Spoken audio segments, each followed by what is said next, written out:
Ang tugatog ng buhay. Kabanata 1734. Ang doktor ng diwata ay talagang magkukusa na maglaban ng damit ng isang lalaki at ang lalaking ito ay siya ring lalaking pumatay sa kanyang kapwa disipulo. Di asterisk man ito.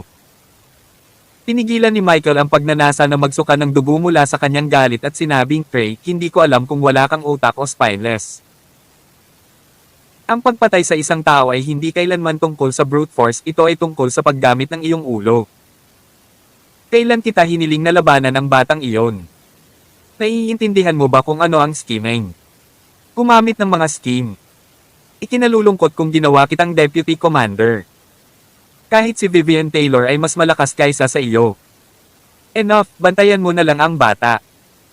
Huwag siyang masyadong mapalapit sa fairy doctor. Papunta na ako ngayon.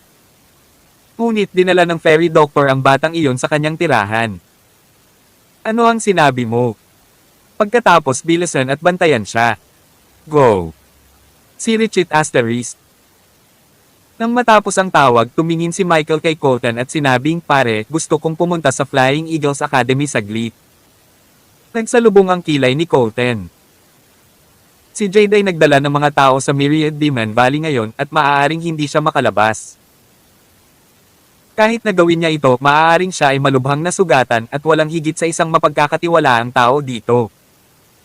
Ikaw ay nasa puntong ito. Bakit mo gustong pumunta sa academy? Nakatanggap lang ako ng balita na ang Beastard na pumatay kay Maxwell ay isang high-level alchemist na kahit ang fairy doctor ay mas mababa sa kanya. Ano? Pare, sa tingin ko iyon ang dahilan kung bakit gustong protektahan siya ni Jade kahit na nasa panganib ng kamatayan. Sa paglipas ng mga taon, ang cultivation ni Jade ay natigil sa Advanced Revelation Crossing. Kung gusto niyang sumulong pa, talagang imposible sa hindi kumpletong mga panuntunan at regulasyon sa mundong ito. Kung may makakatulong sa kanya na pinuhin ng isang Dawistpil, iba ito. Kaya kailangan kong pumunta at patayin siya. Pinag-isipan ito ni Colton ng ilang segundo. Tapos umiling siya. Kung kailangan ni Jade ng Dawistpil, sinasabi mo bang hindi ko kailangan? Anong ibig mong sabihin, ama? Pumunta ka sa academy at humanap ng paraan para madala siya dito. Ito ay dapat gawin ng malinis. Tutulungan kita ni Spencer. Kung gayon, paano ang paghihiganti sa aking kapatid? Maraming paraan para makaganti at ang pagpatay sa kanya ay napakadali lang. Ang pagkukulong sa kanya at paggamit sa kanya bilang isang alipin habang buhay ay ang pinakamalaking pagpapahirap. Si Richard asterisk. Si Alex na kasalukuyang nasa tirahan ng fairy doctor ay hindi alam ang panganib na patungo sa kanya. Tumingin siya sa fairy doctor at sinabing, Instructor fairy doctor, hindi ba pwedeng bored ka na to the point na kailangan mong labhan ang damit ko para magpalipes ng oras? Gusto mong malaman ang tungkol sa elixir talismans, tama ba? Hindi ganoon kahirap hulaan. Agad namang tumango ang fairy doctor. Talagang matalino ka. Kung mayroon kang anumang mga kahilingan, maaari mong itaas ang mga ito. Hanggat nasa abot ng aking kakayahan, ibibigay ko ito sa iyo, basta't handa kang turuan ako tungkol sa mga anteng-anteng ng elixir. Ang fairy doctor ay may mataas na antas ng paglilinang at mataas na katayuan, lalo na nang malaman niya na siya ay Diyosa ni Principal Henderson. Gayunpaman, mayroon talagang isang bagay na gusto ni Alex mula sa kanya. Kaya tinanong niya, natuto ka na bang gumuhit ng mga anteng-anteng dati? Umiling siya. Hindi. Alam mo ba ang tungkol sa formations? Huli siyang umiling at sinabing, dalubhasa ako sa pagpino ng mga tabletas at elixir. Bakit ko matutunan ang lahat ng iyon? Hindi nakaimik si Alex. Kaya pumunta ka na nagmamakaawa sa akin, ngunit wala kang alam tungkol dito o iyon. Hindi ko alam kung paano kita tuturuan. Sa sandaling ito, naramdaman ng fairy doctor na para siyang isang estudyante sa elementarya na walang naiintindihan. Inawakan niya ang kamay ni Alex at sinabi, kung gayon, turuan mo ako. Basta pumayag ka, ipapangako ko sa iyo ang anumang gusto mo. Pumikab si Alex. Gusto kong matulog. 7 araw at gabi siyang hindi nakatulog at inaantok siya ngayon. Nagkamali ang fairy doctor noong una sa pag-aakalang gusto siya ni Alex na patulugin. Pagkatapos nang makita niya ang hitsura nito, napagtanto niya na gusto lang nitong matulog kaya itinuro niya ang isa pang silid at sinabing, "Sige, nandoon ang kama ko. Dadalhin kita doon." Sabay tulala si Trey na nagtatago sa labas ng bahay. Sa loob-loob niya, naisip niya sa sarili tapos na, "Kuya Michael, malapit ng mahiga ang fairy doctor. Paano ko ito mapipigilan?" Kabanata 1735. Pakiramdam ni Trey ay parang gumuho ang kanyang mundo. Ang fairy doctor ay isang master sa severing spirit.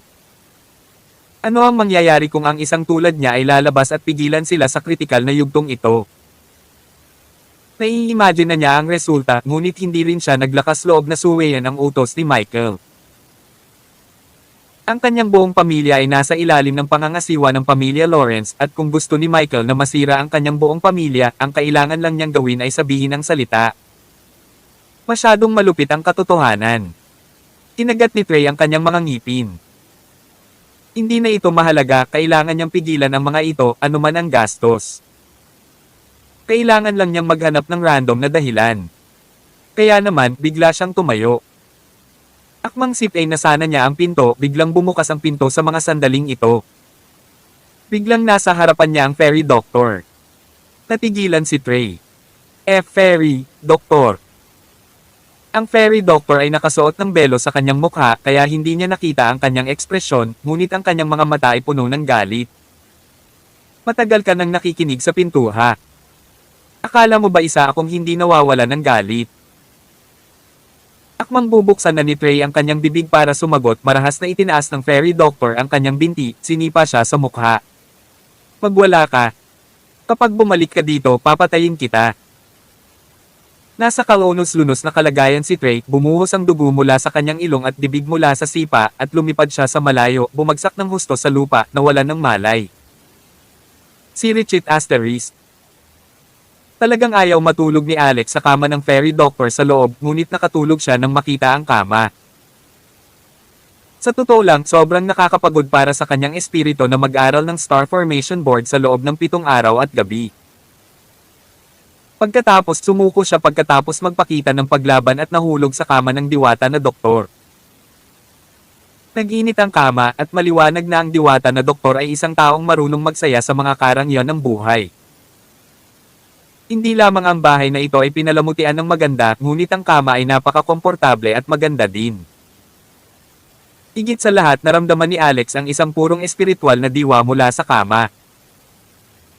Sumugod ito sa katawan ni Alex at sa kanyang mga meridian, pinasigla ang the force sa kanyang katawan at dahan-dahan itong umikot. Kakaiba ang kama na ito. Umiti ang fairy doctor. Napakahalaga ng material ng kama na ito at natagpuan ko ito sa isang lihim na kaharian. Ito ay natural na mainit na jade at mabilis itong maibabalik ang enerhiya at lakas kapag nakahiga ka dito. Matulog ka na. Ipaghahanda kita ng pagkain. Pero paggising mo, tandaan mo dapat turuan mo ako. Kaya naman sinabing hindi mataas ang EQ ng fairy doctor at isa siyang alchemist maniac. Para sa kapakanan ng alchemy, hindi siya nababahala tungkol sa mga maliliit na bagay at wala siyang pakialam sa kanyang reputasyon. Sa sinabi na, ang isang babae ng kanyang kalibre at posisyon ay hindi talaga kailangang mag-alala tungkol sa katanyagan o anumang bagay. Pagod talaga si Alex. Kakaiba rin talaga ang kama. Mabilis siyang nakatulog, pumasok sa isang panaginip. Tahimik na nakatayo sa gilid ang fairy doctor at tumingin sa kanya. Ito ay hindi isang titig na puno ng pagnanasa o anumang uri ngunit kuryosidad. Masasabi niyang hindi pa ganoon katanda si Alex at most in his 20s. Paano niya naabot ang ganoong kataas na antas ng alchemy? Maliban kung nakatanggap siya ng mana mula sa isang sinaunang alchemist. Kapag naiisip niya yon, mas bumilis ang tibok ng puso niya sa dibdib niya, napupuno siya ng apoy. Pinili niya ang landas ng pagiging alchemist at pagpino ng mga elixir at mga table tasks upang makapasok sa landas ng paglilinang. Kung hindi niya pagbutihin ang kanyang antas ng alchemy, hindi niya malalampasan ang kanyang antas ng cultivation. Sinabi ni Godbrother na ang kasawian ko ay sa isang lalaki. Ang taong hinihintay ko, si Alex kaya. Isipin mo nang sabihin ito sa akin ni Godbrother, 24 na taon na ang nakalipas. Sa oras na iyon, dapat na ang taong ito ay ipinanganak lamang, tama ba? Kahit ano pa yan, uhulihin ko lang siya at hahawakan ko muna siya. Nang makitang mahimbing na ang tulog ni Alex, kinubad ng fairy doctor ang kanyang medyas pati na rin ang kanyang pangitaas at pantalon. Sinabi niya na siya ang maglalaban ng maruruming damit nito at ang fairy doctor ay hindi isang taong sumisira sa kanyang pangako. Si Richard Asterisk. Makalipas ang hindi malamang tagal, nagising si Alex. Tiyak na ang enerhiya at lakas sa kanyang katawan ay ganap na naibalik. Ang puwersa sa kanyang katawan ay dumadaloy pa rin sa kanyang mga ugat at ang espiritual na kapangyarihang dulot nito ay medyo naiiba kaysa karaniwan. Ang mga espiritual na kapangyarihan na ito ay dumaloy sa kanyang energy core at sa gintong core na nabuo pagkatapos niyang makapasok sa core formation realm. Nagbigay ito sa kanya ng komportableng pakiramdam sa sandaling iyon tulad ng pagiging nasa mainit na bukal at ang kanyang ginintoang core ay mas masigla kaysa karaniwan. Bigla siyang nagkaroon ng urge na kunin ang kama na ito bilang kanyang sarili. Kailangan ba niyang katakutan ang pagkonsumo ng kanyang mental energy habang siya ay nasa star formation board kasama ang kama na ito? Wait, hindi tama yan. Tawag. I-pre. I-click. I-subscribe kwentong nobela. Kabanata 1736. Kakaiba ang kama na ito. Biglang napansin ni Alex ang abnormalidad ng kama na ito, ang isang piraso ng mainit na jade ay hindi dapat magdulot ng ganoong epekto sa kanya. Ito ang epekto ng isang formation. Dapat mayroong isang napakalakas na forma sayon sa kama na ito. Binuksan niya ang mga mata niya bigla. Pagkatapos tumalon siya at binaligtad ang kama. Hindi niya inaasahan na makahanap ng isang piraso ng damit sa halip. Holy she Asterisk T, ang isang ethereal na babae tulad ng fairy doctor ay nagsusuot din ng ganitong uri ng pananamit. Mukhang may isusuot si Waltz. Nang maisip niya si Waltz, na-miss niya ito. Lumipad si Sparks noong araw na iyon, ngunit pagkatapos ay kailangan niyang dumiretso sa Flying Eagles Academy, at ang problema ay walang signal sa kanyang telepono dito. Narinig niya mula kay Gabby na hindi raw gumagamit ng telepono ang mga estudyante sa Flying Eagles Academy, ngunit kailangan nila ng espesyal na card. Gayunpaman, ang card ay nangangailangan ng 600 puntos na karaniwang imposible para sa isang ordinaryong mag-aaral sa unang taon na makuha. Kailangan kong mag-isip ng paraan. Saglit na nagambala si Alex at ang fairy doctor na nakarinig sa kanyang mga galaw sa loob ng silid ay binuksan ang pinto at pumasok. Gising ka na. Then, she saw what Alex was holding in his hands. Ano? Napatalon siya sa gulat. Isang bata at nahihiyang ekspresyon ang lumitaw sa kanyang ethereal na mukha at namula siya at nagmamadaling kunin ang item mula kay Alex. Huwag kang tumingin. Ang fairy doctor ay nagmamadali at ang kanyang mga galaw ay masyadong mabilis at maalog. Si Alex ay katutubo na pinatagilad ang kanyang katawan at pareho silang napadpad sa kama. Ah! Grabe, nahihiya talaga ako. Sigaw ng fairy doctor habang hinahawakan ang kanyang kumot at gamulong sa sarili sa isang bola. Medyo nagulat si Alex. Kaya lumabas na hindi siya isang ethereal, hindi gumagalaw na kagandahan sa lahat ng oras. Kapag nahihiya siya, mukha rin siyang normal na kaakit-akit na babae. Ay! Hindi ko sinasadya. Awkward na sabi ni Alex. Sa hindi inaasahang pagkakataon, ang pinto ay sinipa ng isang lalaki na galit na sumugod sa sandaling ito na huminto sa harap ng piraso ng damit. Ah, oh. Natigilan si Alex at nang iangat niya ang kanyang ulo upang makita ang tao ay nagkaroon ng kakilakilabot na ekspresyon. Bakas sa mukha niya ang galit at selos at tila galit na galit siya sa kanyang ilong. Tinitigan niya ang piraso ng damit sa kanyang paanan ng 5 segundo bago sinalubong ang mga mata ni Alex.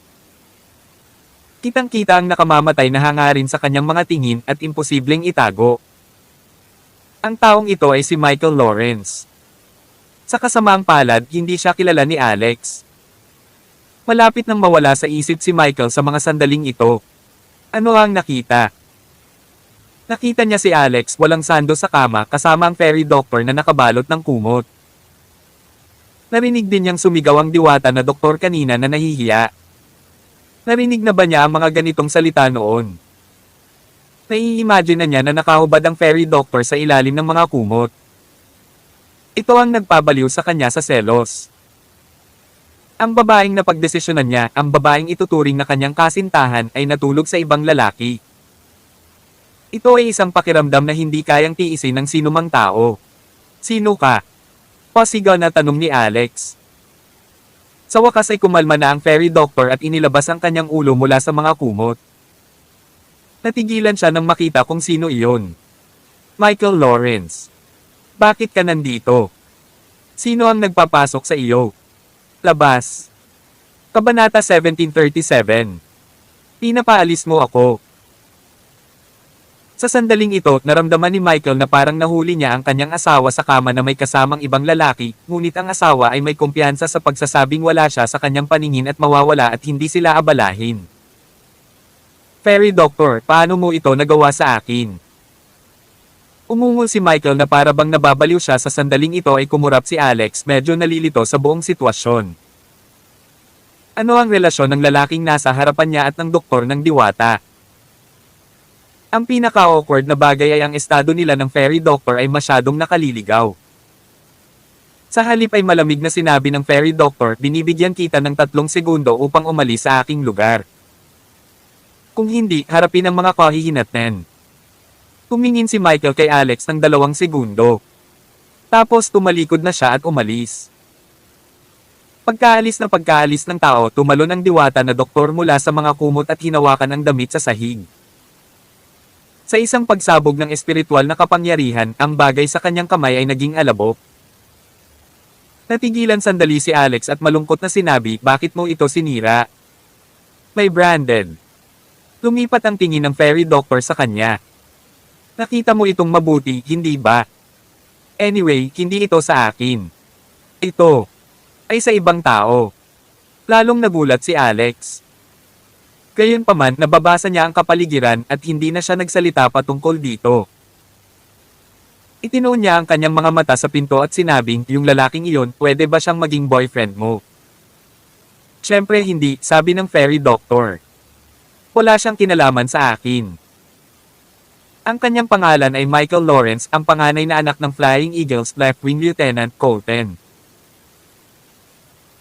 Napunta siya sa mataas na posisyon na kinalalagyan niya sa pamamagitan ng pag-asa sa maliit na awtoridad ng kanyang ama, at umasa siya sa ilang baluktot na paraan upang madagdagan ang kanyang cultivation base dahil gusto niya akong ituloy.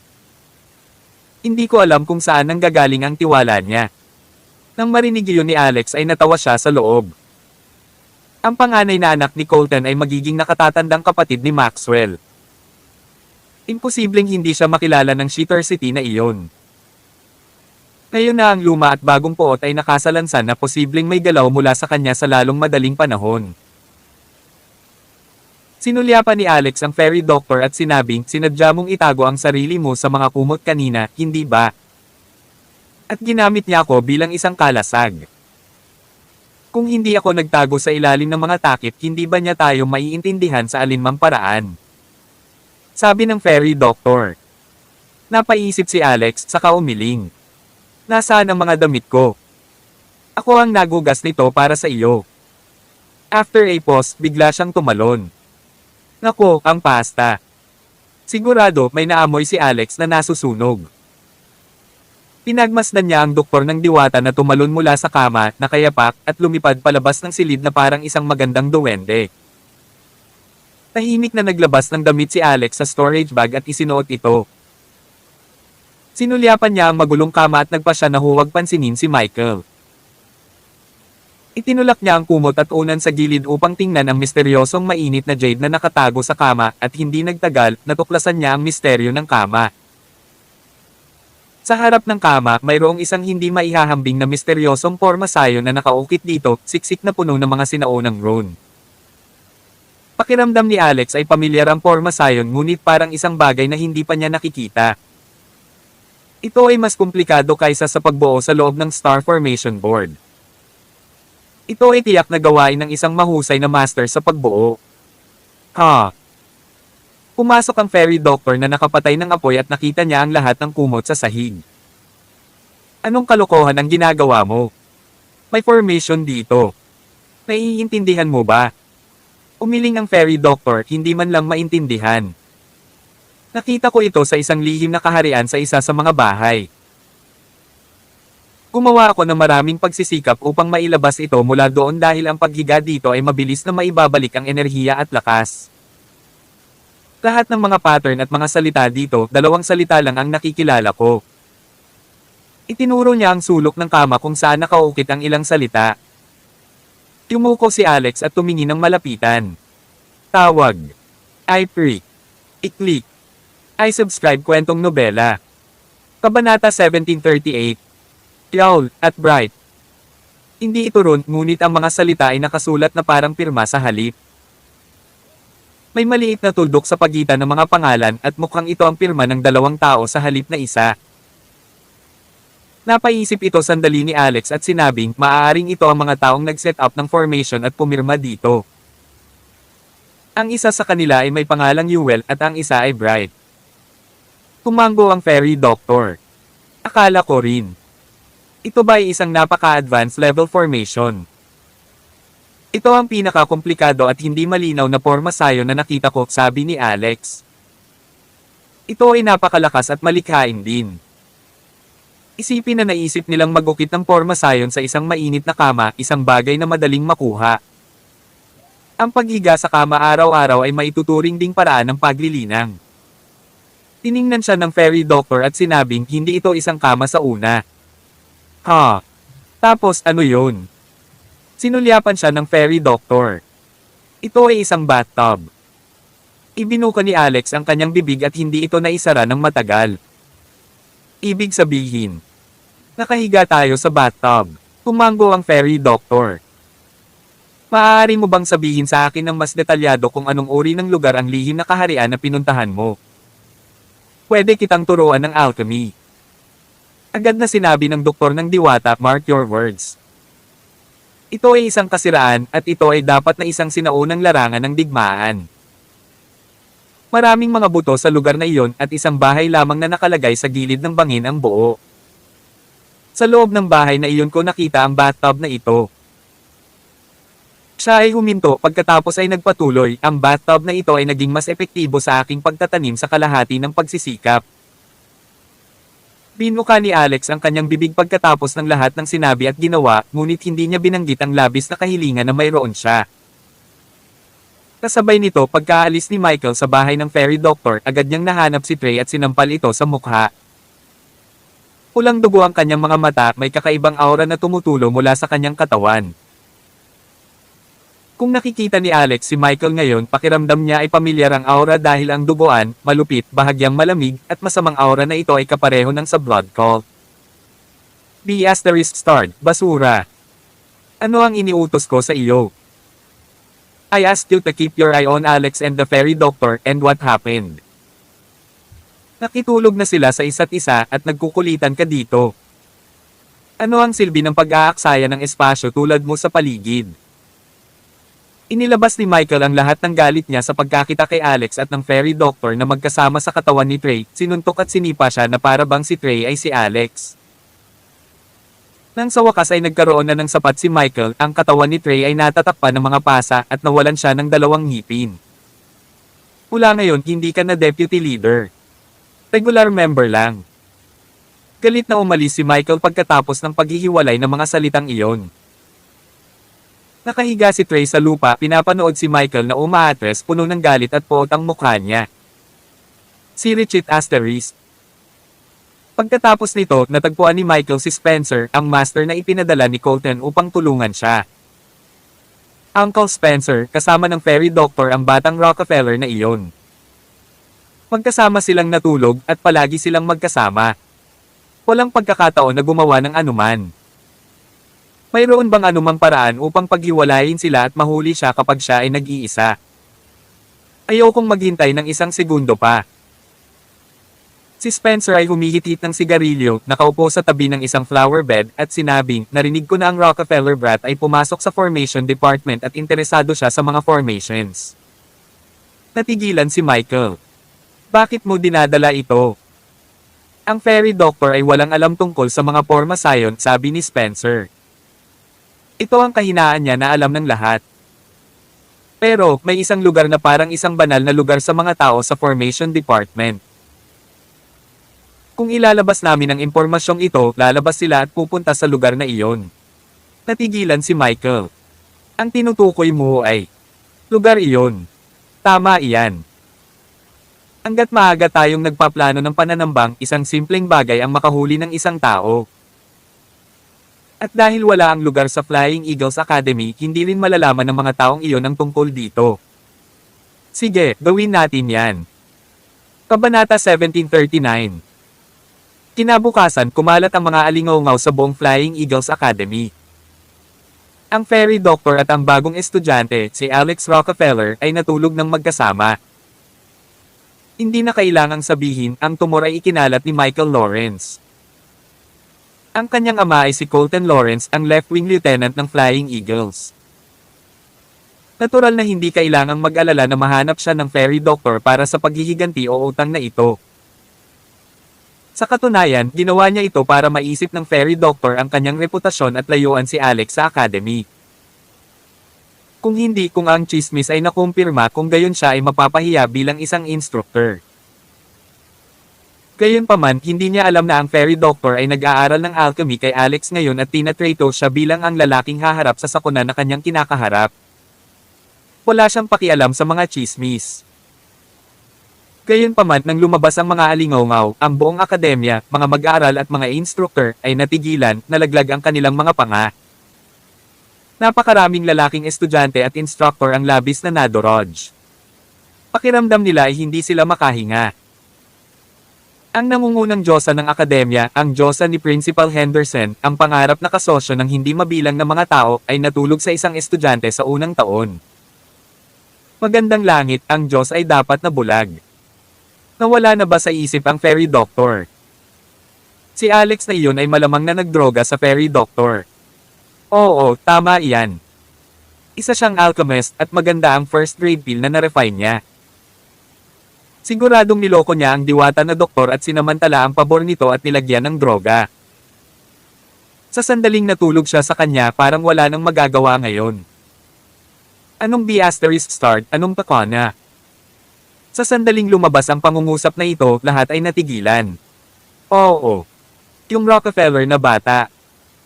Hindi ba siya nakapagpino lamang ng isang blood energy pill? Maaaring gawin ito ng sinuman mula sa departamento ng elixir. Sinong hindi makakaya? Tiyak na gumamit siya ng ilang mga trick at nanalo sa kompetisyon kasama ang Fairy Doctor at pagkatapos.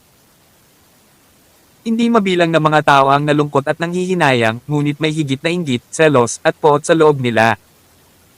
Ang ilan sa kanila ay sobrang emosyonal. Dumiretso sila sa tirahan ng Fairy Doctor. Nang marinig ni Holly ang balita, natigilan siya. Umiling siya.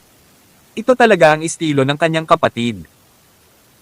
Talagang napakagaling niya sa mga babae at dinagsa siya ng mga babae na parang langaw saan man siya pumunta. Phoebe Larsen. O sa halip, si Yuno ay lubos na hindi naapektuhan ng alon ng mga bagay na ito.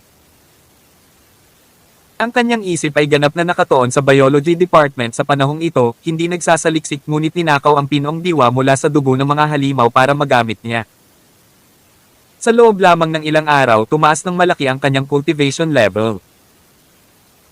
Si Alex naman, sa mga sandaling ito, mahaba ang pakikipag-usap niya sa Fairy Doctor sa bahay. Nag-uusap sila mula noong nakaraang araw hanggang sa kasalukuyan. Ang silid ay napuno ng mabigat na espiritual na enerhiya mula sa ulan at ambon, at silang dalawa ay nakaupo sa kama na para bang sila ay isang batang mag-asawa. Ang ganda ng kama. Pinamaliit ng Fairy Doctor ang kapangyarihan ng pagkakaporma sa kama bago ito.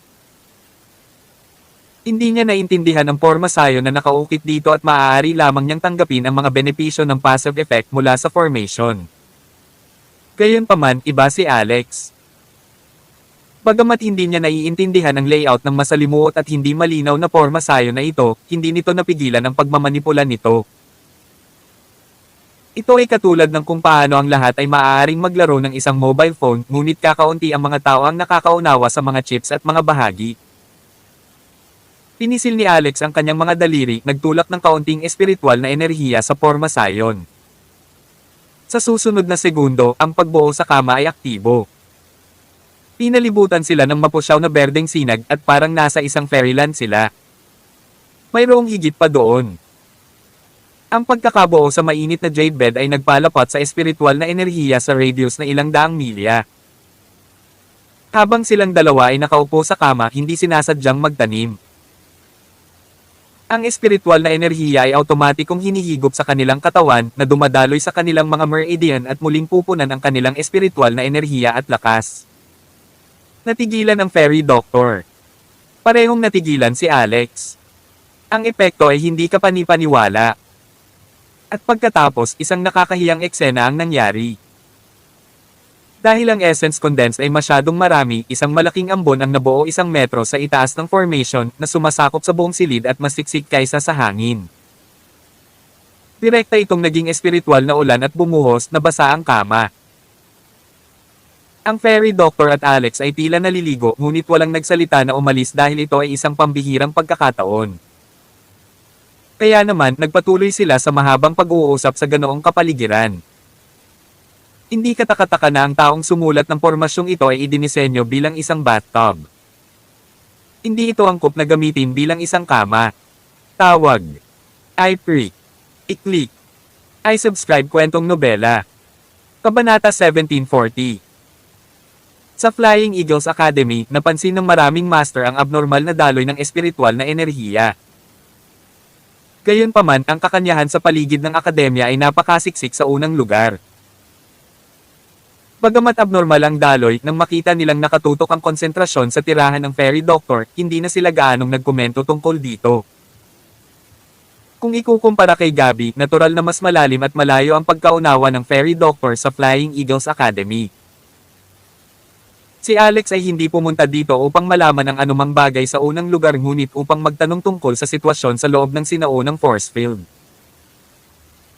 Ang pangunahing bagay na gusto niyang gawin ay upang kumpirmahin kung ang kanyang ama, si William Rockefeller, ay dumaan sa hanay ng teleportasyon at pumasok dito. Ito rin ay upang paghandaan ang sakuna na tatama sa bansa matapos makinig sa maikling pagpapakilala ni Nora Stewart tungkol sa sinaunang force field.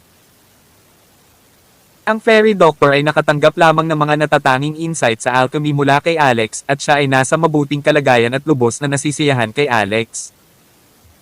Kaya tila handa siyang sagutin ang anumang mga katanungan. Mga 30 taon na ang nakalilipas, isang meteorite ang nahulog mula sa langit sa Oregon at bumagsak sa sinaunang force field. Noong panahong iyon, walang nag-iisip na ang kalaliman ng dagat ng Amerika ay konektado sa isang mas malaking espasyo. Hindi mabilang na mga halimaw ang lumabas mula sa sirang force field noong araw na iyon. Ang mga halimaw na iyon ay walang anumang IQ at kapareho ng mga ordinaryong hayop. Ngunit mas malakas din sila kaysa sa mabangis na hayop. Tinagat nila ang sinumang nakita nila. Tila malungkot at nagdadalamati ang diwata na doktor nang magsalita tungkol dito. Nang makita ang kanyang ekspresyon, napigilan sandali si Alex at sinabing, nandoon ka rin para maranasan ang sakuna ng mangyari ito. Tumango ang fairy doctor. Ang aking bayan ay isang isla sa tabing dagat na tinatawag na Kill Island. Ito rin ang pinakamalapit na pamayanan ng tao sa sinaunang force field. 15 taong gulang pa lang ako noon. Pinag-aralan ni Alex ang kanyang hitsura. Siya ay mukhang mga 25 taong gulang o mas bata pa, ngunit sa katunayan, siya ay nasa 45 taong gulang na. Ubo, hindi ito ang mahalagang bagay. Sa taong iyon, nasa middle school ako. Hindi ko makakalimutan ang eksena noong mga oras na iyon.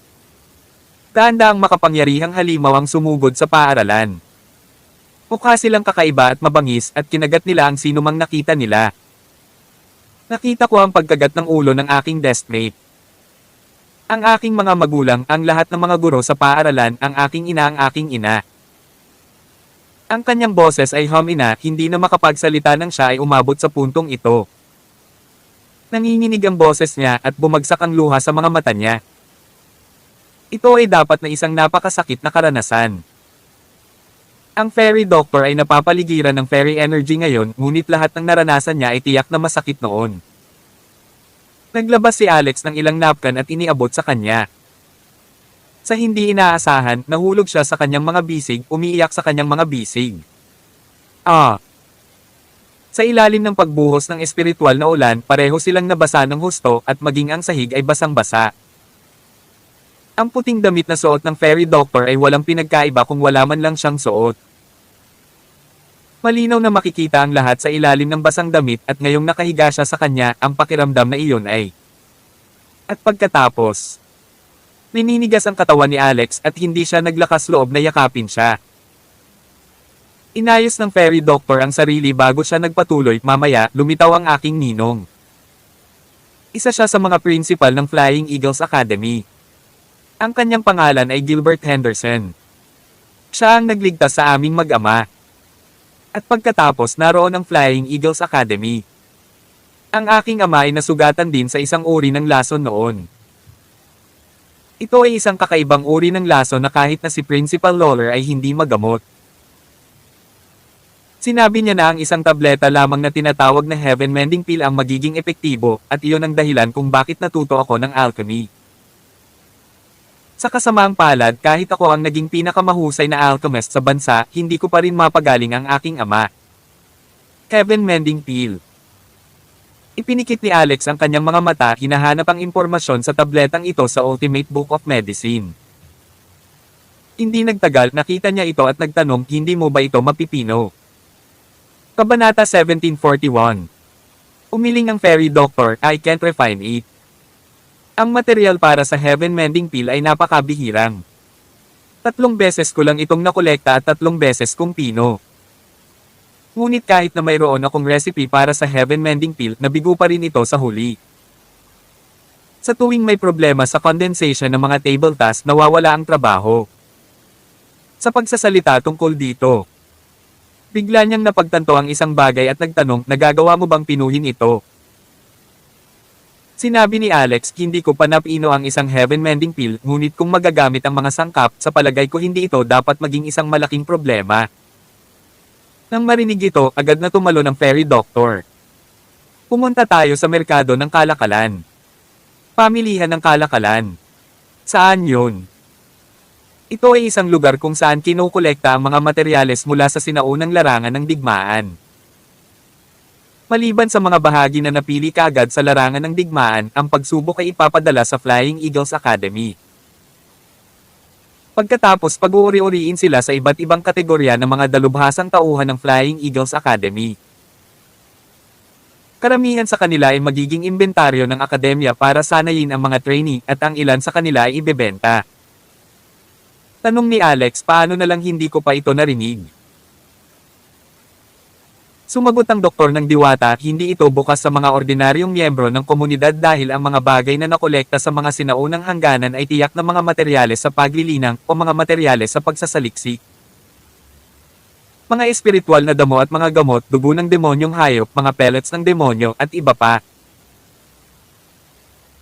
Ang mga iyon ay nilalayong ibenta sa labas ng mundo, na pangunahing nakatuon sa ilang medyo malalaking sekta ng pagtatanim at mga pamilya ng paglilinang sa Amerika, tulad ng Mount Warriors, Keith, East Flower Sect, Hidden Sword Pavilion, at iba pa. Speaking of this, bamantong hininga ulit siya. Napakalupit ng larangan ng digmaan sa loob ng sinaunang hangganan. Sa loob ng 30 taon, ang Flying Eagles Academy ay nagpadala ng mga nakaraang henerasyon ng mga mag-aaral, kabilang ang mga elite na henyo. Gayunpaman, sa bandang huli, wala kahit isa sa 10 ang nakaligtas sa mga pagsubok at kapigatian ng digmaan. Bahagyang nadurog ang puso ni Alex. Sabi ng fairy doctor, ngunit hindi kailangang maging masyadong pessimistic.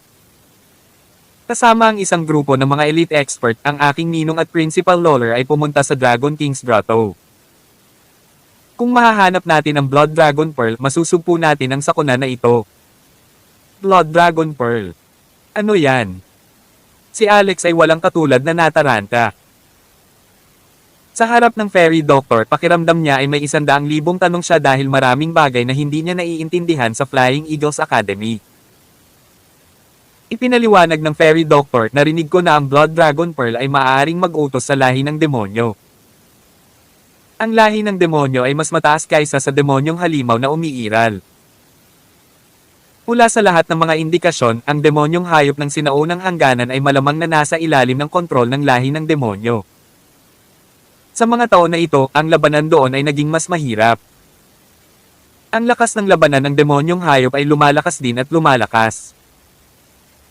Ayon sa aking pagtatansya, ang tumagal ng kalahating taon ay medyo delikado.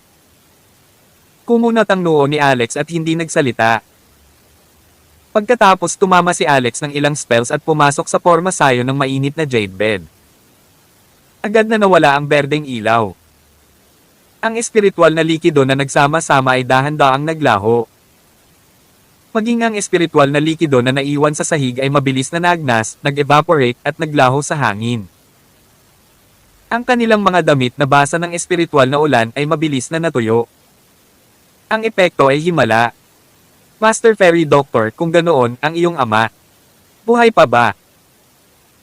Tumango ang doktor ng diwata pagkatapos ay nagsabi, kailangan ko pang ang humingi sa iyo ng payo tungkol sa alchemy kaya hindi mo na ako kailangang tawaging master.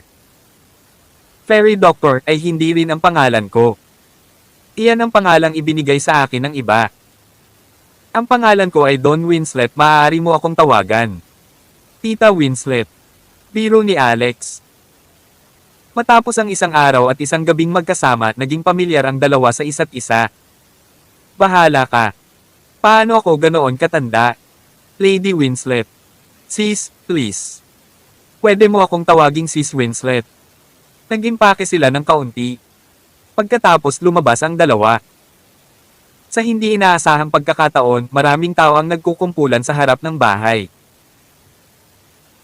Nang makita nila si Alex at ang Fairy Doctor na magkasamang lumabas, lalo pa sa pag-aayos ng kwelyo ng Fairy Doctor habang naglalakad, ang mga tao ay agad na naghiyawan at naghiyawan.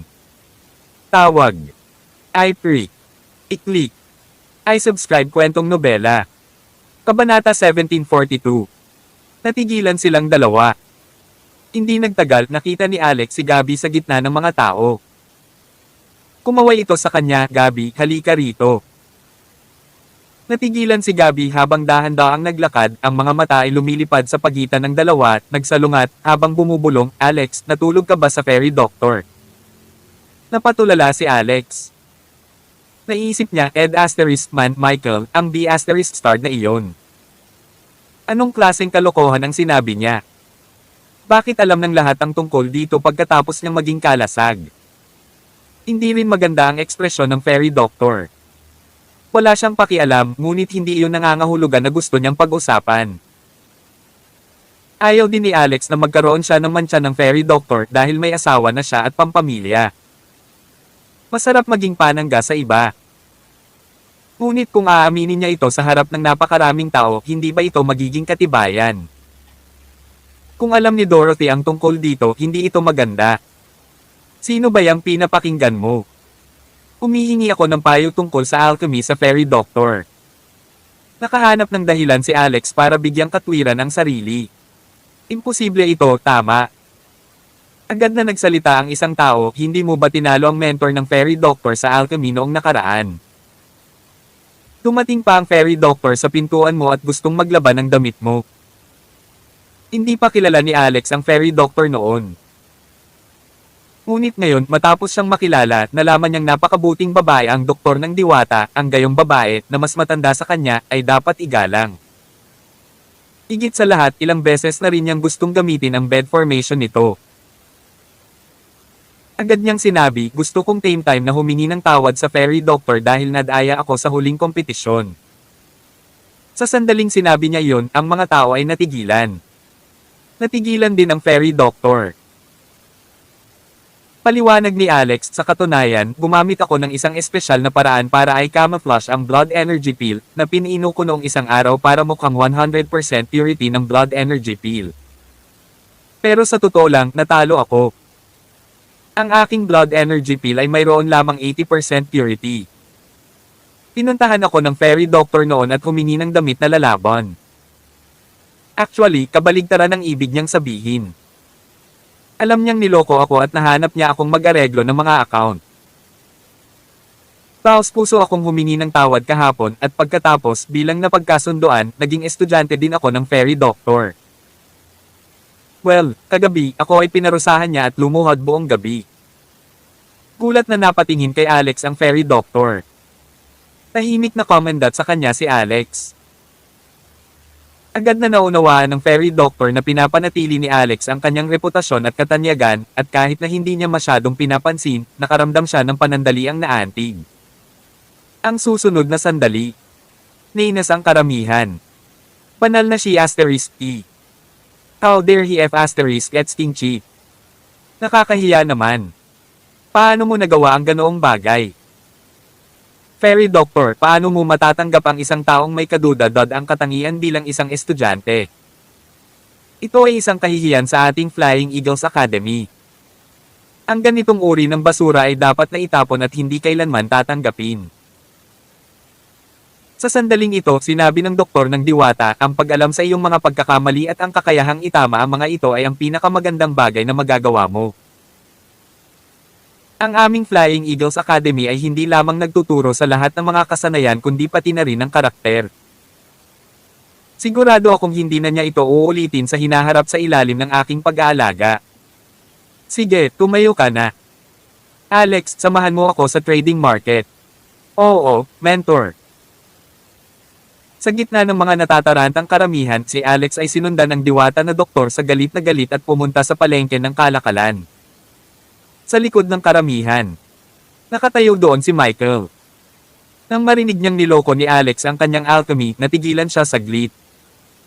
Pagkatapos napagtanto niya na ito ang katotohanan. Paano magiging buhay ang isang 20-something-old na bata na ang alchemy ay mas kapansin-pansin kaysa sa fairy doctor? Sa tabi niya, sabi ni Spencer sabay ungol, Michael, niloko kayata ng fairy doctor kahapon. Nakikita ko na hindi nawala ang virginity ng fairy doctor at buo pa rin ito. Nakaramdam ng saya at galit, saglit na natigilan si Michael. The asterisk man, kaya kalasag lang iyon. Pagkatapos ng isang post, sinabi niya, okay, kung gayon hindi na kailangang mahuli siya. Hayaan mo na lang siyang mamatay. Umiti si Spencer. Mabuti, mayroon na akong mga tao na naglabas ng balita. Naniniwala ako na malapit na siyang pumasok sa line of sight ng Flying Eagle. Kabanata 1743. Kakalabas lang ni Alex at ng fairy doctor sa crowd at papunta na sana sa trade exchange para maghanap ng mga materyales para sa alchemy nang hindi inaasahang hinarang sila ng isang babae na walang iba kundi si Jane. Nasa crowd din si Jane at narinig niya lahat. Galit na galit siya kay Alex. Itinuro si Alex, sinabi niya, ang fairy doctor ay may magandang ugali, hindi ka ginugulo, at tinanggap ka pa bilang isang estudyante, ngunit wala akong magandang ugali ng fairy doctor. Naglakas loob kang Dayain ng alchemy bet at Dayain ang iyong mentor. Kung hindi dahil tinamuan na siya ng mentor ko, hindi kita papayag na sumali sa elixir department natin. Tumingin sa kanya si Alex at kumunot ang noo. Sinabi ng fairy doctor, Jane, tumigil ka na sa pagsasalita. Sabi ni Jane, mentor, walang magagawa kung walang norms and standards. Ako ang iyong katulong kaya tungkulin kong tulungan kang turuan ng leksyon ang masamang estudyanteng ito. Hindi natin hahayaang kumalat ang ganitong uri ng kultura sa departamento ng elixir. Pagkatapos sinabi niya kay Alex, hindi mo kailangang pumunta sa palitan. Sasama ako sa mentor. Pumunta ka ngayon sa gusali ng pagtuturo ng alchemy at linisin ang lahat ng alchemy furnace doon. Ano? Natigilan si Alex habang nakikinig. Medyo natigilan din ang fairy doctor. Mayroong libu-libong alchemy furnaces sa gusali ng pagtuturo. Hindi ba napakahirap maghugas ng sabay-sabay? Higit sa lahat, hindi niya tunay na estudyante si Alex. Sa halip, dapat siyang maging estudyante niya. Pupunta sila ngayon sa palitan at pinipino ang heaven mending pill para iligtas ang kanyang ama. Kung naiinis si Alex at tumakas, ano kaya ang mangyayari? Lumamig ang fairy doctor at sinabing, Jane, I need Alex for something. Wala kang maitutulong sa akin. Ipaubaya natin sa iyo ang alchemy furnace sa teaching building para linisin ito. Ano? Natulala si Jane. Kinawayan ng fairy doctor ang kanyang kamay, ayan, sige. Tandaan, ikaw mismo ang naghuhugas sa kanila ng walang tulong mula sa ibang mga estudyante. Pagkasabi nun ay tumalikod na sila ni Alex at naglakad palayo. Naiiwang nakatayo doon si Jane na tulala pero sa puso niya galit na galit siya. Bakit ito nangyayari? Bakit mo ito ginagawa sa akin? Fairy Doctor, ganito ang trato mo sa akin para sa isang mapanlinlang na first year student. Sobra na. Hindi kaya may affair talaga kayo? Sa sandaling ito, isang lalaki ang lumitaw sa harap ni Jane. Ang lalaking ito ay si Michael. Sis Jane. Tiyak na kilala ni Jane si Michael dahil estudyante na siya ng Fairy Doctor noong hinahabol ni Michael ang Fairy Doctor. Nang siya ay naging katulong ng Fairy Doctor, si Michael ay sadyang gumawa ng magandang relasyon sa kanya at nagpadala sa kanya ng maraming bagay. Kuya Mike. Pinipigilan ni Jane ang kanyang mga damdamin at pinisilang isang ngiti. Sis Jane, parang unti-unti ka nang lumalakas sa harap ng Fairy Doctor. Sa Rockefeller na bata, baka hindi ka na niya kailanganin bilang katulong sa hinaharap. Nagulat si Jane. Kung hindi siya maaaring maging assistant ng Fairy Doctor, ano pa ang magagawa niya? Hindi siya maaaring maging tutor sa Flying Eagles Academy dahil wala siyang elixir fire at hindi sapat na kwalipikado. So, hindi ba siya itataboy? Ang kaliwang hukbo ng aking ama ay nangangailangan ng isang tulad mo na marunong gumawa ng alchemy. Okay lang kung wala kang elixir fire. Kung handa ka, maaari kitang irekomenda sa aking ama. Walang problema, sigurado. Saglit na natigilan si Jane. Ito ay talagang isang pay sa langit. Ang ilang mga tao ay nag-aatubili na pumasok sa Flying Eagles dahil natatakot sila sa kamatayan. Ngunit hindi siya isang mandirigma at hindi pumunta sa frontline battlefield. Kaya natural hindi niya kailangang mag-alala tungkol dito. Ang akademyang ito ang unang nakatanggap ng lahat ng mapagkukunan sa larangan ng digmaan. Ito ay isang kamanghamanghang trabaho para sa kanya. Paanong hindi siya magiging masaya? Tawag. I-free. I-click. I-subscribe kwentong nobela. Kabanata 1744. Talaga. Posible ba talaga? Siyempre kaya mo, basta mangako kang gagawin mo ang isang bagay para sa akin. Nang sabihin ni Michael ang mga ito, naisip niya ang maliit na bagay na nalaglag ng diwata na doktor at kaagad, nasusunog siya sa loob. Si Richit Asterisk. Sa sandaling ito, sinundan ni Alex ang Fairy Doctor at dumating sa palitan ng Flying Eagles Academy. Noong una, naisip niya na ito ay isang lugar tulad ng isang merkado ng kalakalan, ngunit ito ay naging hindi sa lahat at higit pa tulad ng isang modernong opisina na may isang hilera ng mga visual na screen na maaaring maoperahan, kung saan ang isa ay maaaring direktang tingnan ang mga pangalan ng mga mapagkukunan na maaaring ipagpalit, gayon din ang mga presyo. Para itong mag-order ng pagkain sa isang take-out na app. Gayunpaman, ang pagpapatakbo ng makinang ito ay nangangailangan ng pag-swipe ng identity card. Ang bawat instructor at estudyante ay may isa, ngunit hindi si Alex. Ito ay dahil sa ngayon, hindi siya itinuturing na isang mag-aaral ng anumang departamento, at sa sistema ng akademya, siya ay itinuturing na hindi nakarehistro. Mayroong 13 uri ng mga materyales para sa pagpino ng Heaven Mending Peel. Gayunpaman, 11 sa kanila ay medyo karaniwan at karaniwan. Hindi na kailangang pumunta sa exchange dahil ang Department of Pills ay may mga ito sa inventaryo nito. Ngunit ang iba pang dalawa ay lubhang kakaunti. Ang isa ay isang poisonous spider herbal supplement at ang isa ay isang fire-attributed demon core sa itaas ng ika-7 antas. Ang Fairy Doctor ay nag-check sa system at walang ganoong bagay. Huwag pansinin ang ika-7 antas na fire-attributed demon core. Ang ika-7 antas na demonyong hayop ay napakalakas. Kahit na ang conscious splitting expert ay maaaring hindi manalo laban dito. Napakahalaga ng ganitong uri ng Demon Beast Alchemy. Kung ito ay nahahati sa larangan ng digmaan, sino ang handang gamitin ito? 3 beses na itong nakuha ng Fairy Doctor noon.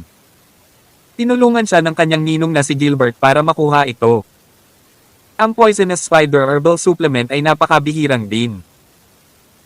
Ito ay isang uri ng nakakalaso na damo na tumubo sa likod ng isang napakalaso na gagamba.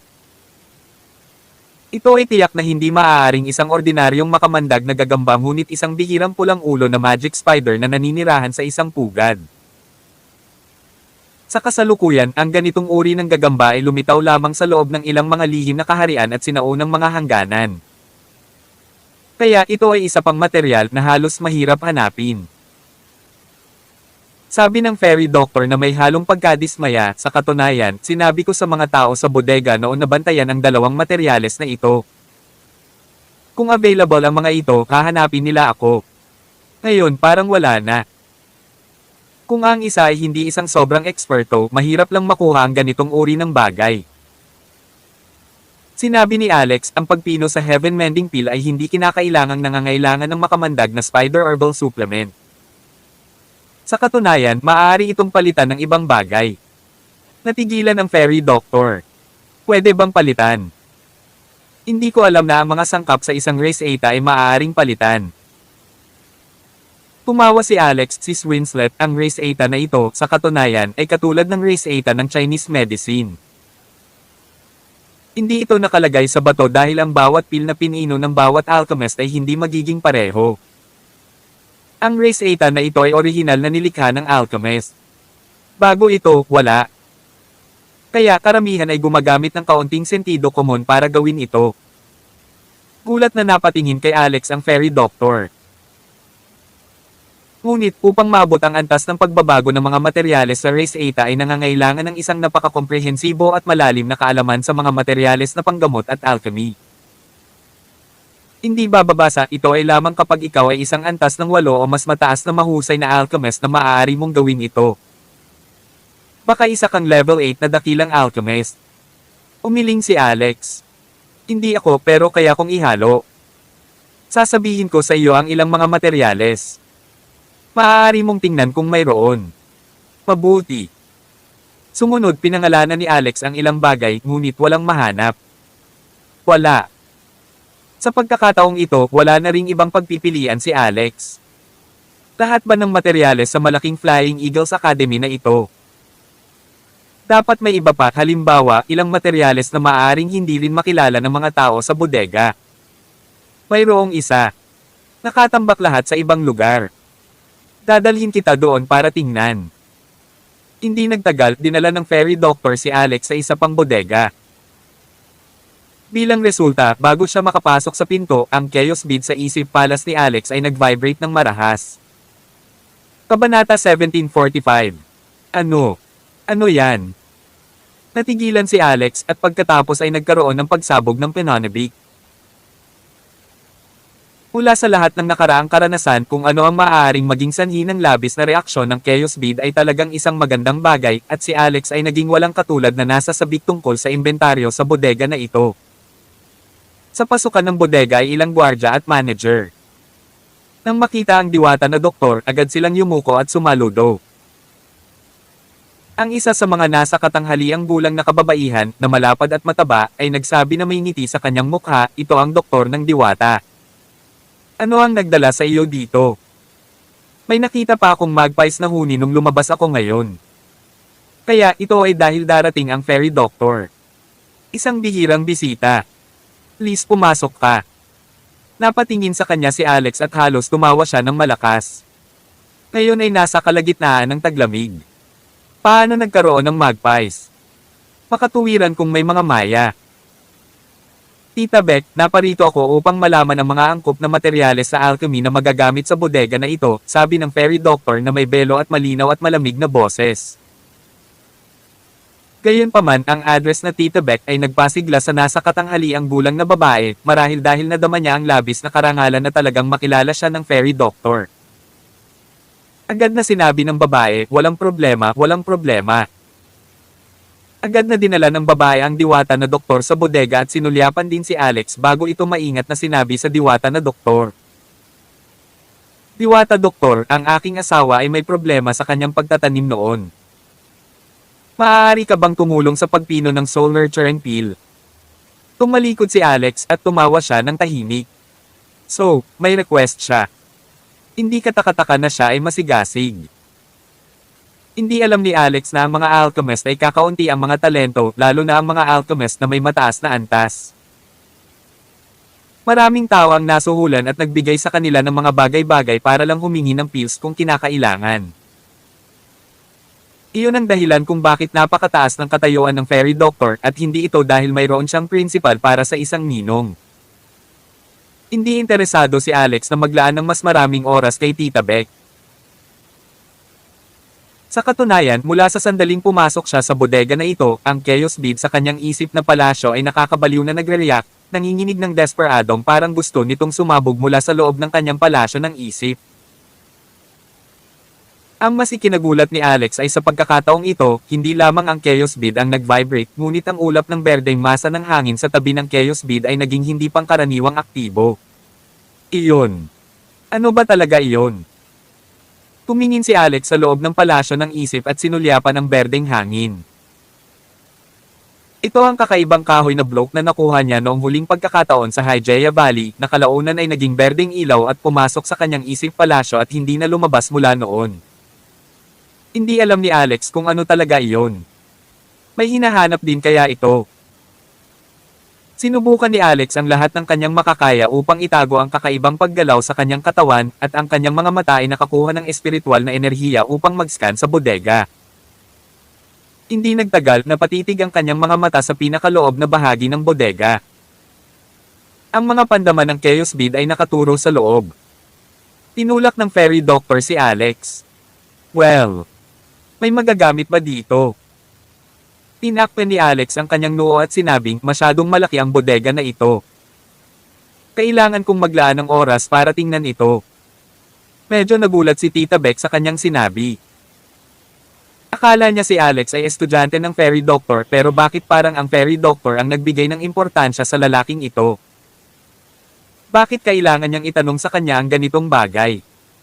Tumango ang fairy doctor. Ang sinaunang hangganan ay lumitaw 30 taon na ang nakalilipas, ngunit ang aming pananaliksik sa sinaunang hangganan ay limitado sa 30 taon na ito. Sa loob, maraming makalangit na kayamanan at kapaki-pakinabang na mga bagay na maaaring hindi makilala ng isa. Lahat sila ay nakatambak at hindi natin matukoy ang mabuti o masama, at ang ilan ay medyo espesyal ngunit hindi magagamit. Tingnan natin kung ilang piraso ang makikilala mo. Si Alex ay maglalakad sa kanto. Pero ngayong sinabi na ng fairy doctor, casual niyang nilainggan sila. Nakakagulat talaga. Nasa kaliwang posisyon lang niya ang isang pulang ulap na magic crystal na kasing laki ng ulo ng tao. Ang bagay na ito ay pula at sa labas ay maulap na mga pattern. Maaaring hindi ito makilala ng mga ordinaryong tao, ngunit mayroon siyang mana ng Ultimate Book of Medicine. Sa loob ay isang malawak na iba't ibang mga materyales. Ang ganitong uri ng mahiwagang kristal ay magandang material para sa paglinang ng mahika. Ito ay pinakaangkop para sa paggamit ni Luna. Kagad pagkatapos noon, nagulat na naman siya. May heavenly underworld spider egg sa tabi niya. Ang bagay na ito ay kahanga-hanga. Parang nabuhay.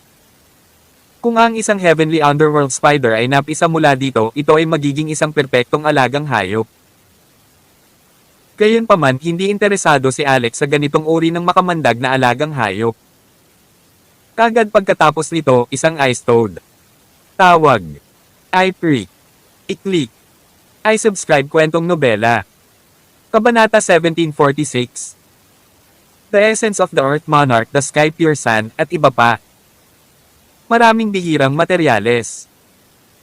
Bagamat nakita niya ang mga materyales, hindi siya nag-iwas ng tingin at nagpanggap na hindi niya ito nakilala. Ang kaalaman ay kayamanan. Bagamat hindi mo sila kilala, kinikilala ko sila at alam ko ang kanilang mga halaga. May magagawa ako tungkol sa kanila sa susunod, ngunit ngayon ang pinakamahalagang bagay ay upang malutas ang isyu ng chaos bead at ang masa ng berdeng hangin sa loob ng palasyo ng isip.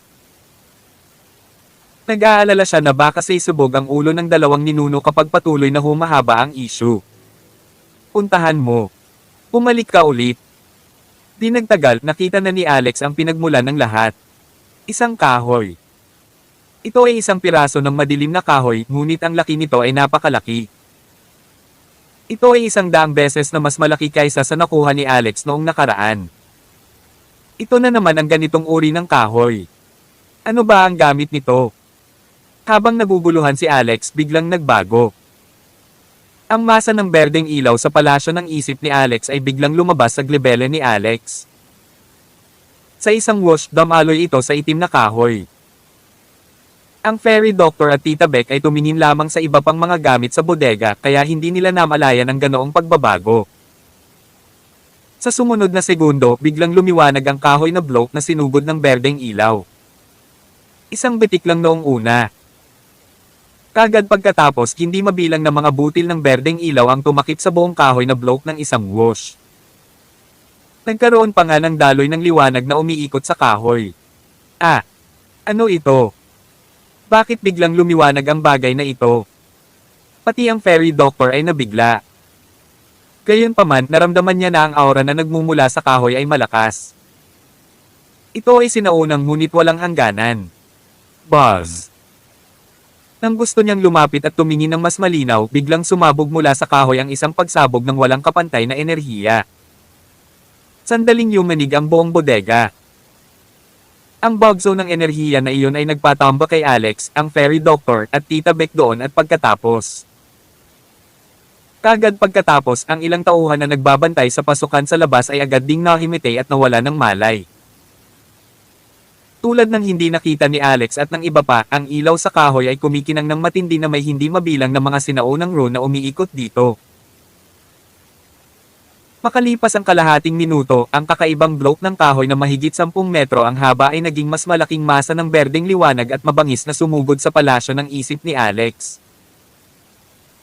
Sa susunod na segundo, ang chaos bead sa kanyang isip na palasyo ay nanginginig ng marahas at sumanib sa masa ng berdeng ilaw sa isa. Matapos ang hindi malamang panahon, ang fairy doctor ang unang nagising. Tinapa niya ang kanyang ulo at tulalang tumingin sa lugar na may matinding kumikinang na liwanag kanina. Dahil dito, napagtanto niyang wala na ang kumikinang na bagay kanina. Maya-maya pa nakita niya sina Alex at Tita Beck na nakahandusay na rin sa lupa. Kaya naman, dali-dali niyang inalayan si Alex gamit ang kanyang mga braso. Alex Rockefeller. Alex Rockefeller, gumising ka, okay. Hindi nagising si Alex.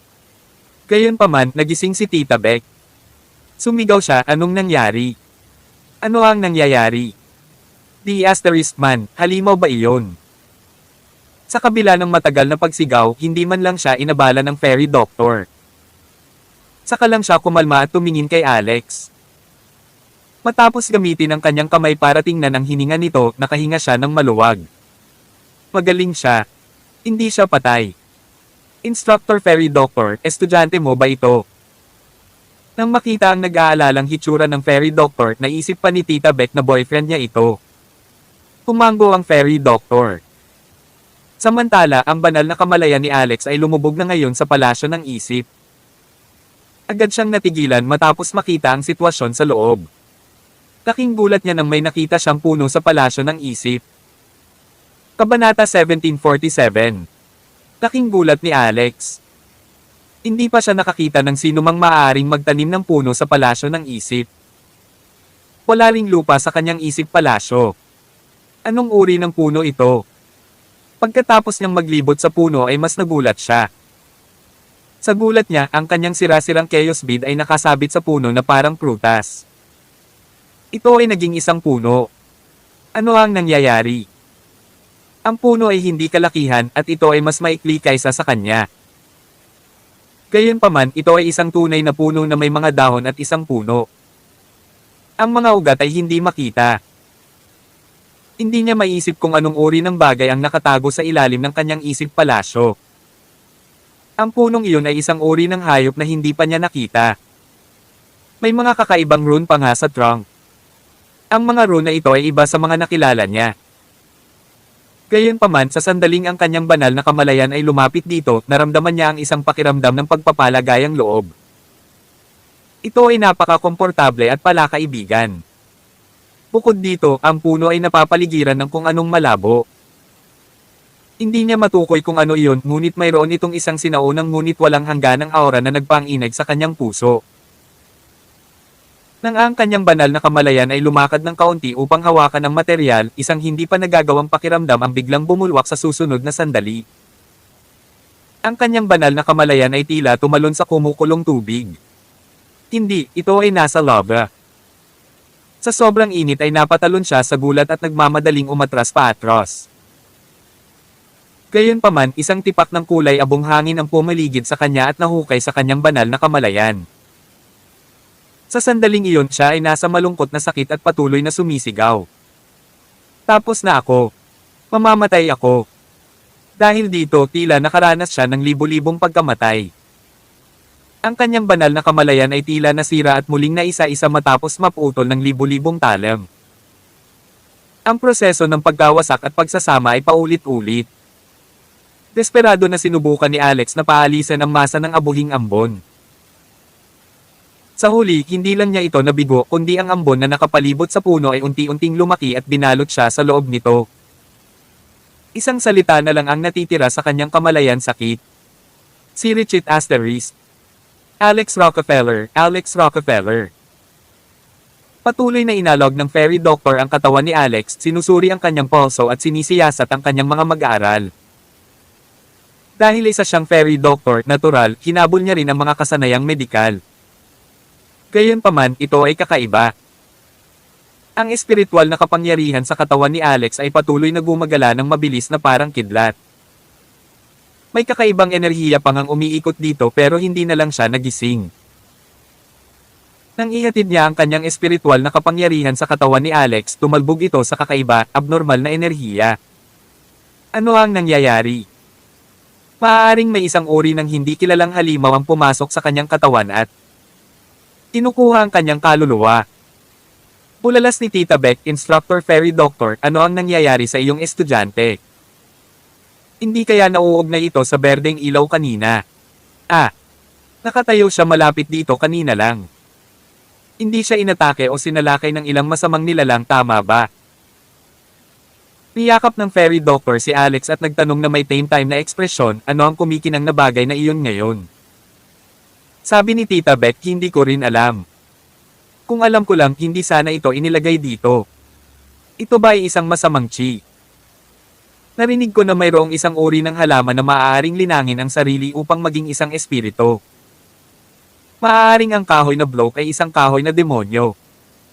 Sandaling natigilan ang diwata na doktor. Lalong naging komplikado ang ekspresyon niya. Gayunpaman, wala rin siyang magawa sa gayong mga kalagayan. May ganoong posibilidad. Ibalik ko muna siya. Madaling binuhat ng fairy doctor si Alex. Pagkatapos, hindi niya nakalimutang paalalahanan si Tita Beck. Huwag mong sabihin kahit kanino ang tungkol sa nangyari dito ngayon para maiwasang magdulot ng hindi kinakailangang panik. Agad namang tumanggo si Tita Beck. Huwag kang mag-alala. Tikom ang bibig ko. Instructor Fairy Doctor, tungkol sa soul nourishing pill ng asawa ko. Paano magkakaroon ng paglilibang ang doktor ng diwata na gumawa ng tableta para sa kanyang asawa ngayon? Kaya, sinabi niya, hanapin mo ako sa opisina at dalhin ang mga materyales sa isang linggo. Si Tita Beck ay lubos na nagpapasalamat doon at pagkatapos noon, kinuha ng fairy doctor si Alex at mabilis na bumalik sa kanyang tirahan. Sabik na sabik siya. Dahil si Alex ang pag-asa niya. Hindi lang niya ito matutulungan na umunlad pa sa alchemy, ngunit ang pinakamahalaga, maaari rin niyang i-conculate ang heaven mending pill. Kung 2 araw lang ang nakalipas, hindi siya maniniwala kay Alex nang sabihin nito sa kanya na kaya niyang i-conculate ang heaven mending pill. Mayroon kang mahusay na mga talento at mabilis na makakagawa ng isang kaldero ng blood energy pill na 100% na kadalisayan ng hindi ito sinisinghot. Ngunit ang heaven mending pill ay isang 5th grade pill at ang kinakailangan ay napakataas. Hindi ito isang bagay na basta-basta nagagawang matagumpay. Gayunpaman, lubos siyang nakumbinsi ni Alex kagabi. Ang ilang mga karanasan sa pagkonkoksyon ng tableta at maliliit na trick na sinabi niya ay tiyak na isang bagay na tanging isang eksperto sa pagkonkoksyon ng tableta ang makakaintindi. Ang isang layko ay sasali lamang sa kasiyahan, samantalang ang isang eksperto ay mauunawaan ang diwa nito. Ang fairy doctor ay isang dalubhasa sa alchemy. Matapos pakinggan ang mga salita ni Alex, bigla siyang naliwanagan. Kaya naman, labis siyang nabalisa nang biglang nahimitay si Alex ngayon. Pagdating sa kanyang tirahan, tawag, i-pre, i-click, i-subscribe kwentong nobela. Kabanata 1748. Hindi pa rin nagigising si Alex Rockefeller. Sa wakas, may naisip ang fairy doctor. Ito ay isang uri ng tableta, isang tabletang pang-apat na baitang na tinatawag na resuscitation pill. Kung may masamang nilalang na sumalakay kay Alex at pagkatapos ay gustong lumunin ang kanyang kaluluwa, kung gayon ang resuscitation pill ay isang bagay na makakatulong sa kanya. Sa kasamaang palad, ang fairy doctor ay walang resuscitation pill o stock kaya't nagagawa niya lamang ito sa lugar. Higit pa rito, kailangan niyang maging mabilis. Agad niyang kinuha ang dedicated na cellphone para sa Flying Eagles Academy at tinawagan si Jane. Jane, pumunta ka ngayon sa material room at tulungan mo akong ihanda ang mga materyales para sa concoction ng resuscitation pill. Gusto ko silang makita sa loob ng 5 minuto. Ha? Instructor, bakit gusto mong gumawa ng resuscitation pill? Nagulat si Jane. Sabik na sabik ang diwata na doktor at wala ng panahon para magpaliwanag ng husto. Bakit ba ang dami mong tanong? Bilisin mo at umalis ka na. Kahit sobrang sama ng loob ni Jane, mabilis pa rin siyang pumayag. Makalipas ang 5 minuto, sumugod ang fairy doctor para hanapin siya. Jane, handa na ba ang mga materyales? Sabi ni Jane, may isa pa rin na hindi ko mahanap. Mangyaring maghintay ng ilang sandali. Dahil nababalisa ang doktor ng diwata, hindi niya napigilan ang kanyang init ng ulo at sinabing, ano ang nangyayari sa iyo? Ang mga materyales para sa resuscitation pill ay hindi bihira o kakaunting mga bagay. Hindi mo man lang may handa ang lahat sa loob ng 5 minuto. Paano ka magiging assistant? Nang marinig ni Jane ang mga ganoong salita, lumubog ang kanyang puso. Agad niyang naalala ang mga salita ni Michael Lawrence. Okay, nahanap ko na. Matapos makolekta ang lahat ng mga materyales, iniabot ito ni Jane sa fairy doctor. Kinuha sila ng fairy doctor at nagtungo kagad sa pill room. Hindi siya pumunta sa Elixir Tower dahil mayroon siyang silid ng tableta. Higit pa rito, ang pill room na ito ay ginawa para sa kanyang sarili at ang success rate ng kanyang pill concoction sa pill room ay mas mataas kaysa sa Elixir Tower. Si Jane, na nakasunod sa kanyang likuran, ay hindi maiwasang magtanong, Instructor, ang resuscitation pill ay hindi sikat. Ano ang gagawin mo sa concocted pill? Nagsalita ang fairy doctor, si Alex Rockefeller ay nasugatan at walang malay. Kailangan kong gamitin ang resuscitation pill para iligtas siya. Ano? Agad namang natigilan si Jane. Si Alex Rockefeller ay nasugatan at walang malay. Haha, ito ay masyadong mahusay. Ang munting brute na ito ay nag-alala lang sa akin pagkarating sa akademya. Buti na lang nasa coma siya. It'd be the best kung hindi na siya magising at tuluyang makoma. Noon, naisip din niyang mahal na ngayon ng fairy doctor ang bago at kinasusuklaman ang luma.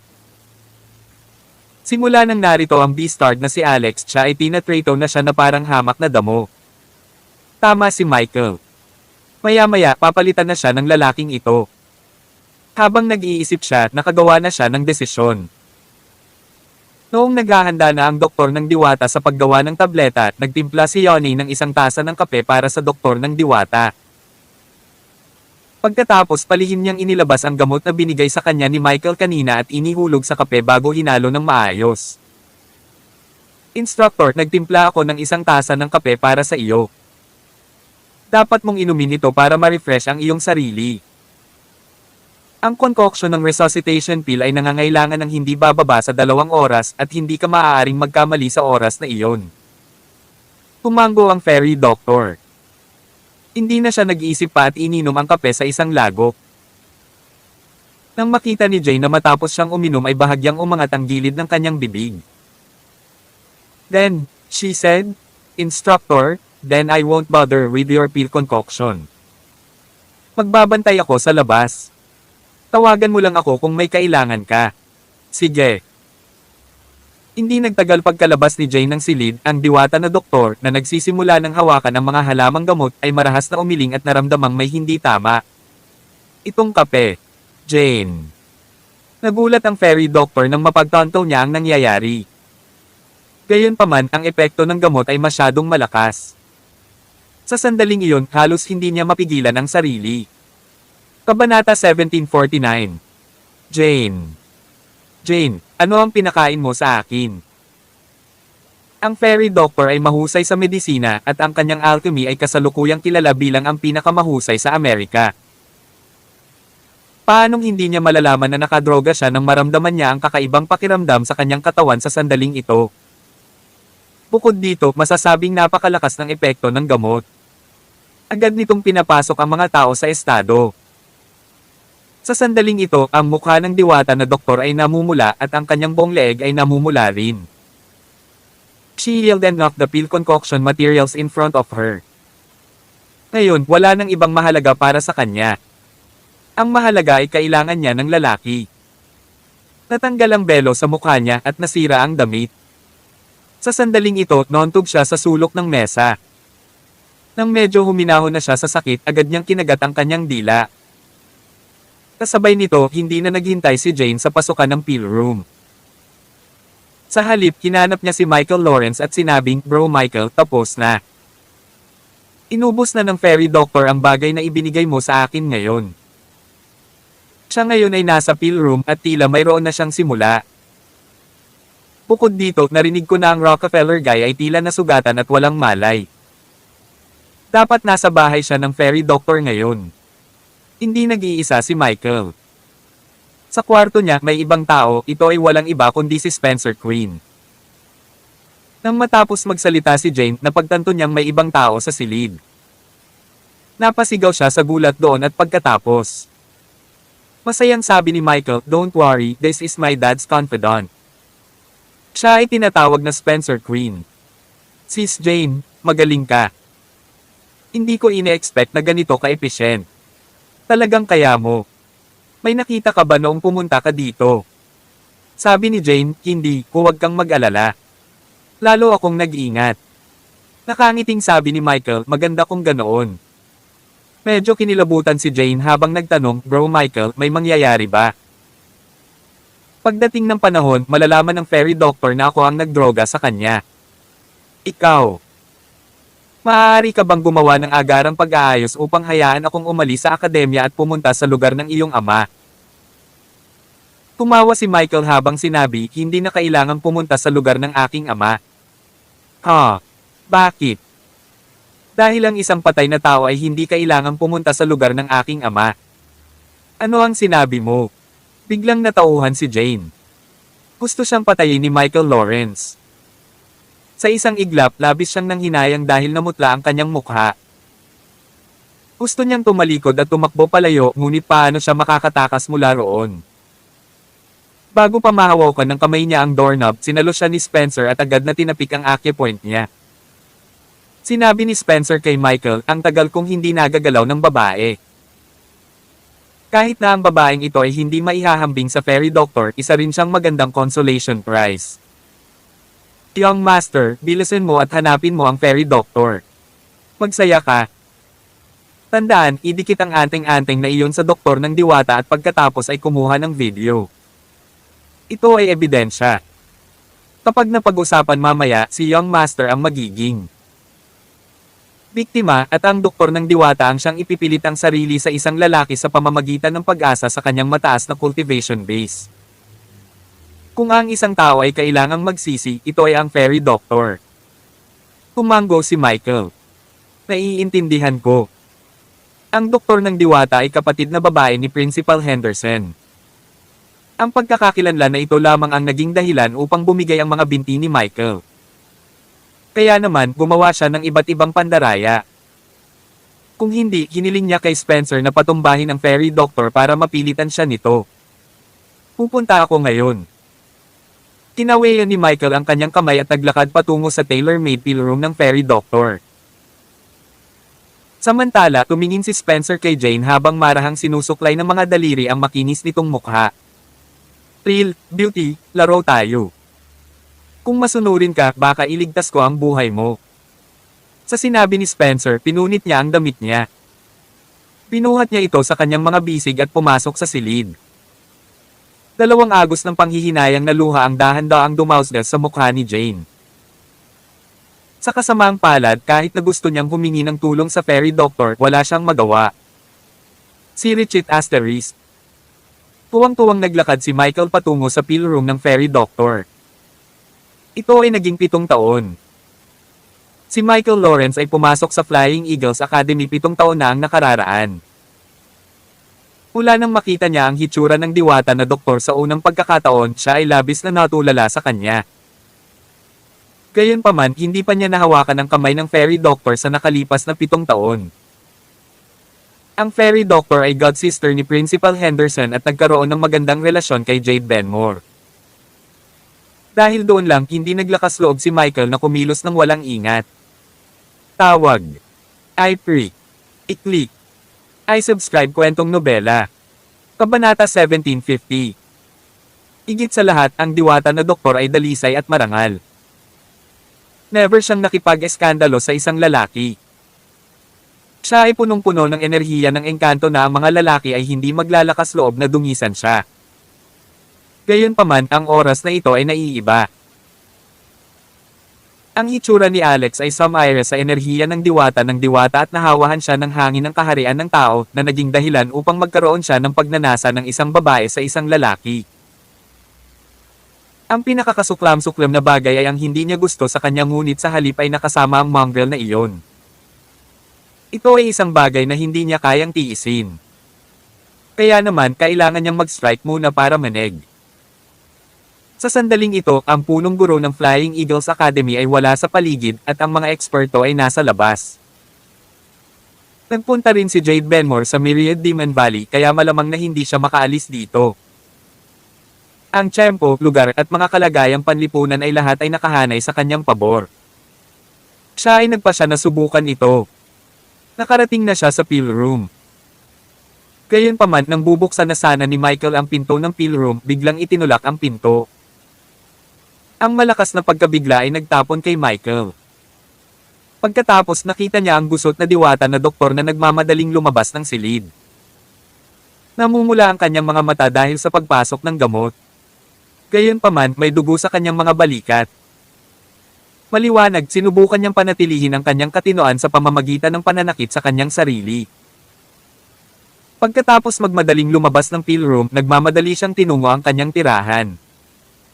Hindi nakaramdam ng galit si Michael. Sa halip, tuwang-tuwa siya. Pinatunayan nito na hindi na napigilan ng diwata na doktor ang sarili. Napaka-epektibo ng gamot na ibinigay sa kanya ni Spencer. Bukod dito, tahimik niyang inilagay ang anteng-anteng sa doktor ng diwata, kaya hindi siya nakatakas sa kanya. Maya-maya pa ay naabutan niya ito. Si Richit Asteris. Sa sandaling ito, tuluyang nagising si Alex.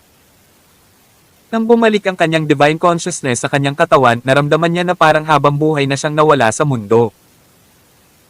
Ang kanyang banal na kamalayan ay nakaranas ng milyon-milyong siklo ng buhay at kamatayan. Ito ay nabasag at muling pinagsama. Sa hindi inaasahang pagkakataon, mabubuhay pa siya matapos itong masira at muling maisama. Isa itong himala. Gayunpaman, pagkatapos na maibalik ng kanyang banal na kamalayan ang kanyang katawan, ang sakit ay humupa at ang kaligayahan ay lumabas mula sa lalim ng kasawian. Sa kanyang pagtataka, napagtanto niya na ang kanyang banal na kamalayan ay gumawa ng isang makabuluhang pagsulong at ito ay hindi bababa sa 10 beses na mas malakas ngayon.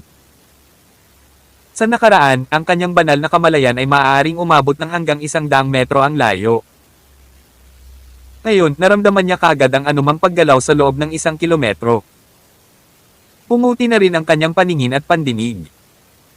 Ito ay dahil ang kanyang katawan ay sumunod at sumailalim sa mga pagbabago. Kasunod nito, tumaas din ang kanyang mental power. Nagulat siya nang makitang wala na siya sa beginner core formation stage. Sa halip, agad siyang umabad sa yugto ng peak core formation. Ito ay isang hakbang ang layo mula sa yugto ng nascent soul. Chaos 3. Maaaring ang masa ng kulay abo-berdeng hangin ay ang enerhiya ng kaguluhan. Nang magkamalay si Alex, may bago siyang natutunan. Ang maliit na sapling na iyon ay ang Chaos 3 na maaaring gumawa ng Chaos Energy. Ito rin ang parent body ng Chaos Bead. Hindi katakataka na ang Chaos Bead ay kumilos ng napakalakas noong panahong iyon, ngunit ngayon ay nakabiti na ito sa Chaos Tree. Kung talagang maibibigay nito sa akin ang enerhiya ng kaguluhan. Hindi lang maisip ni Alex. Ito ay magiging isang windfall. Sa sandaling iyon, ang kanyang sentido ay na-trigger ng may isang figure na galit na sumugod sa bahay. Ito ay ang Fairy Doctor. Gayunpaman, malinaw na wala siya sa tamang kalagayan sa sandaling ito. Namumula ang kanyang mukha at maging ang kanyang hininga ay mainit. Pagpasok niya sa entrance, parang nakatutok siya kay Alex, tapos parang kumalas siya sa mahigpit na pagkakahawak sa katinoan niya. Pagkatapos sinunggaban niya si Alex na parang tigre at itinulak siya sa sahig, hinalikan siya ng mariin. F***. Sis Don, ano bang nangyayari sa'yo? Ano ang nainom mo? Sa isang sulyap masasabi ni Alex na mali ang kanyang nainom. Sa sandaling ito, sumunod si Michael. Nang makitang naghahalo sina Alex at ang doktor ng diwata, agad siyang naglipad sa galit. Bitawan mo siya. Gagawin kitang bangkay. Till then.